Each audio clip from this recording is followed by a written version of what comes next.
emanated from the hero. The elephants caught in it evaporated. There was practically nothing left of them. Peapodong tried to hold the baby elephant in his paws. A new message notified that he was absorbing all the mana that surrounded him indiscriminately. The rocks around him began to crumble. With great effort, the hero pointed at the enemy. The direction of the target was set. His palm began to glow brightly. Peapodong opened his mouth in surprise. The hero thought that he would leave the valley and Peapodong alone and would only absorb the mana of the mastodons. The herd was destroyed in a stream of energy. The hero held his hand. Body parts of the defeated enemies flew apart. As he absorbed the queen's mana and energy began to be emitted around him, he thought of it as an opportunity to increase the mana heart skill. He remembered Xavier looking at him and saying that he would become his bait. He pulled his hand away in disgust, saying that he did not want to, but the hero replied that he did not ask his opinion, this was an order. Licking his lips, Lloyd thought that if he used the energy emission to recharge his mana, his level would increase. It was time for this lunchbox filled to the brim with mana to share energy with him.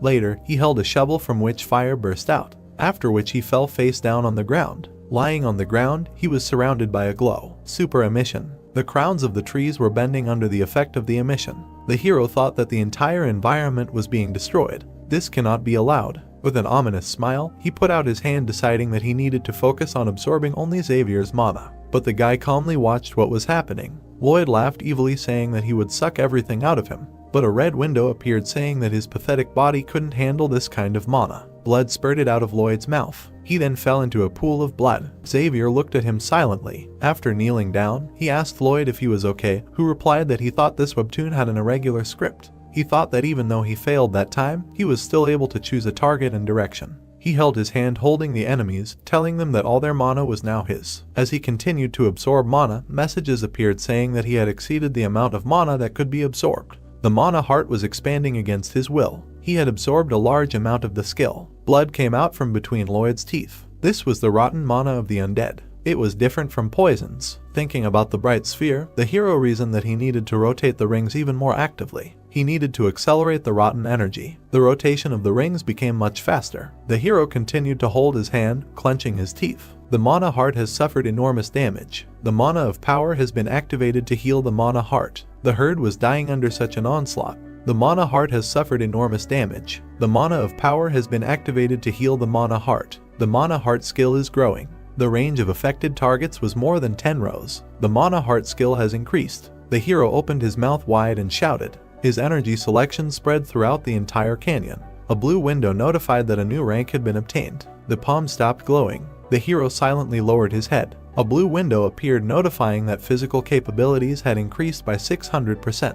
Lloyd stood up weakly. The surviving monsters gathered around him. The blue window notified that new options for the mana heart skill had become available. The hero frowned and looked at them. Lloyd lowered his shovel and ordered them to kneel. The blue window notified that the mana heart skill option was dominance over the undead. The monster obediently bent its legs. The others did the same. Lloyd watched as the herd fell to their knees. Peapodong watched with his mouth open. Without looking, the hero gave a thumbs up. With a satisfied smile, he said that they were now returning home. The blue window informed him that he could now dominate and control any undead whose mana was lower than his. The hero stepped on the monster's head. Putting his hands in his pockets, he moved around them. The blue window informed him that the controlled undead would follow any of his orders. Placing the shovel on his shoulder, he calmly continued on his way. The hero stopped when a system window appeared. It said that domination over the undead is active only when you look at the undead. Lloyd looked tensely at the system window. Then he turned around. The undead were waking up from the effect. More and more glowing eyes were looking at him. More and more undead were waking up from the spell.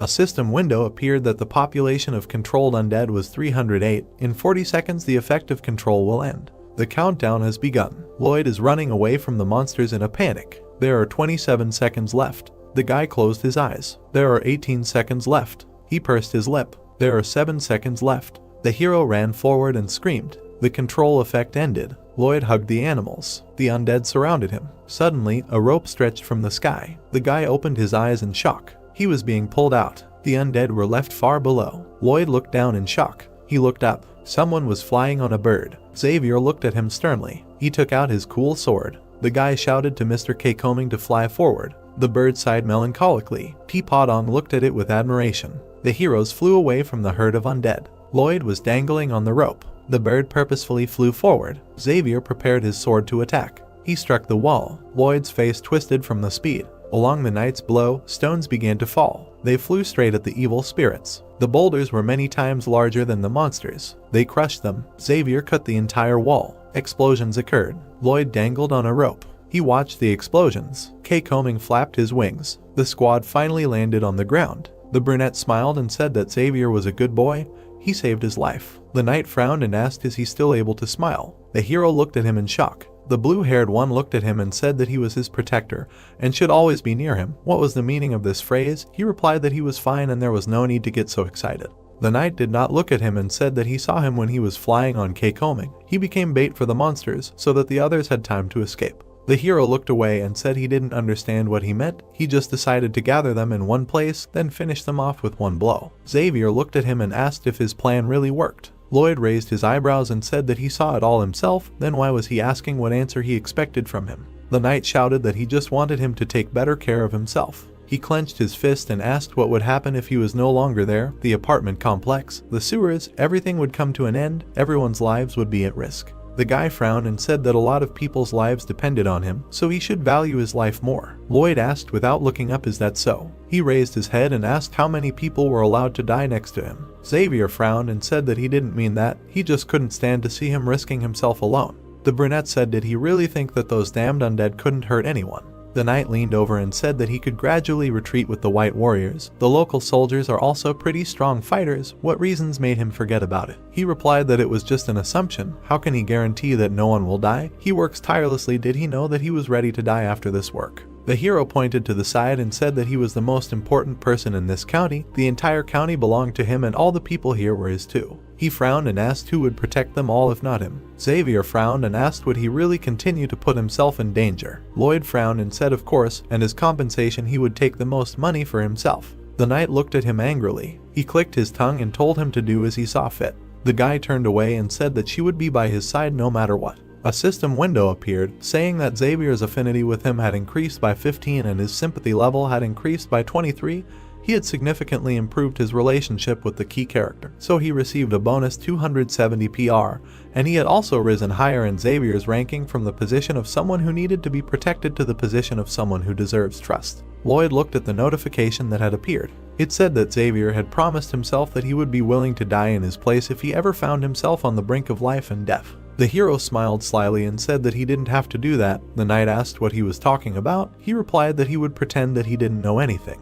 The blue-haired man asked who had done all this with the mastodons. Wasn't it Asfahan's doing, just like with the monster wave? Lloyd frowned and said that it was unlikely. As far as he knew, there were no necromancers among them who would have done such madness. The guy looked away and thought that the novel provided a lot of information. Asfahan, they wouldn't have done that since it wasn't their style of war, but since black magic was involved, it most likely came from outside the walls of Namaran. The hero went ahead and said that they should stop work for a while and go look for clues. He took a step forward and thought that he could confirm his guess thanks to the whole head dedicated to Namaran. Lloyd frowned and thought that his premonition could not be wrong. He just needed to find evidence, and then he would make them pay for the damage caused. The man stuck the shovel into the ground. The hero and Xavier watched the work. The knight frowned and said that they were like looking for a needle in a haystack. He replied that it was true, but they still had to do it since they could not continue construction if there were any dangers lurking there. The guy frowned and thought that he was sure that there was something there, some piece of black magic. Suddenly the guy galloped up. He called Lloyd.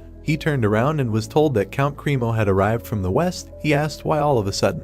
After a while, the count smiled and said that he had come to ask permission to marry. Lloyd and his parents looked at him. The brunette looked forward and asked for forgiveness. He said that the count was not his type. He replied that it was mutual. He was asking him to marry his daughter. Cremo rubbed his beard and said that he did not like to beat around the bush, so he would be frank with him. He crossed his arms over his chest and said that he thought for a long time after his departure, wondering if he could ever have a better son-in-law than him. But suddenly he had acquired such fame and he was sure that there were already many families who wanted to establish contact with the Frontera family. The man frowned and said that he no longer wanted to wait for them to schedule a wedding. The hero told him to calm down. No one had contacted him about marriage. Arcus leaned over and called his son. He poured out many letters on the table. Lloyd looked at them in shock. While his father said that all these letters were sent through the Royal House of Lords, he saved them and wanted to show them later when he was freer. The count jumped up and said that there was not a drop of sincerity in them, and they had to pay a visit like him. The wedding ceremony would take place at the Frontera estate.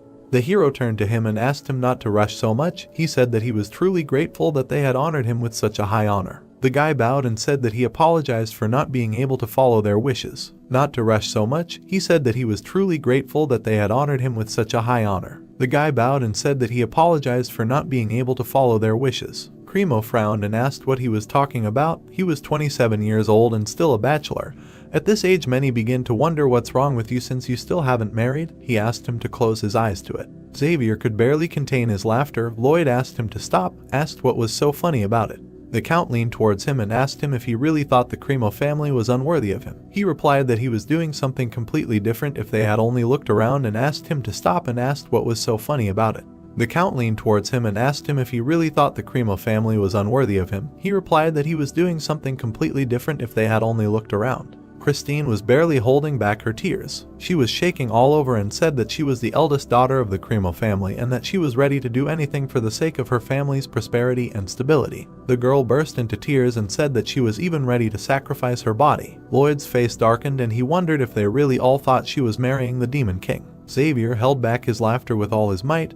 The hero asked if they were already using mana to restrain themselves. He should stop this. Held back his laughter with all his might. The hero asked if they were already using mana to restrain themselves. He should stop this. Arcus smiled and said that he would like to speak out. The man closed his eyes and said that although the sacrifice of the family is commendable, he thinks that I do not have those who are directly involved in this matter is also very important. He took his wife by the hand and said that he thinks that it is impossible to spend eternity with someone without love. The Baron smiled and said that he is glad of the happiness of his own daughter. He hopes that the Count will respect the opinion of the young. Christine looked at him in shock. The man exhaled. He hugged his daughter and turned to her. The Count smiled and said that it seems that for the sake of their family's status he almost ruined her. Christine covered her mouth and turned to her father. She rushed to hug him and said that she loves him. He asked if she is really that happy. The Count held his daughter by the shoulder and said that the people of the Frontera family never cease to amaze him. Today he learned a good lesson. He smiled and said that from now on they will live with love. Arcus and Marbella raised their hands and cried out with love. The Cremo family left the room. Lloyd stared into space and wondered if the happy ending was really not marrying him. Even his parents agreed with that. He looked at Xavier, who was dying of laughter. The knight was fighting for his life. Lloyd thought that this beast did not laugh in the end. Thanks for that. He tries even harder than when he fought the Gigaton. In the end, all those who wanted to enter into a marriage of convenience were refused. They said that certain political problems could arise and they simply did not want to doom the girls to misfortune. The man bowed before the queen and said that this was probably why the Frontera family rejected all offers. Alicia closed her eyes and said that this was to be expected. Even if the Frontera agreed to the union, the girl could refuse. The ambassadors bowed to the queen. The woman remembered what Lloyd looked like and thought that after all he looked like a potato. She laughed. The man asked if she was okay. She said that nothing terrible was happening. The queen held out her hand and asked for a jacket potato for dinner. He said that he obeyed. The woman looked down and thought that in any case she should watch who Frontera chooses, since they could become the most powerful family. She asked what about the letter they sent to Asfahan. The man bowed and said that these dung beetles dared to say that they were not related to the domino monsters, and instead of apologizing they made such a noise. This was a clear provocation against their kingdom. The queen looked down and thought that this disgusting old beetle was waiting for her to take up arms. She frowned and said to immediately gather a delegation that would go to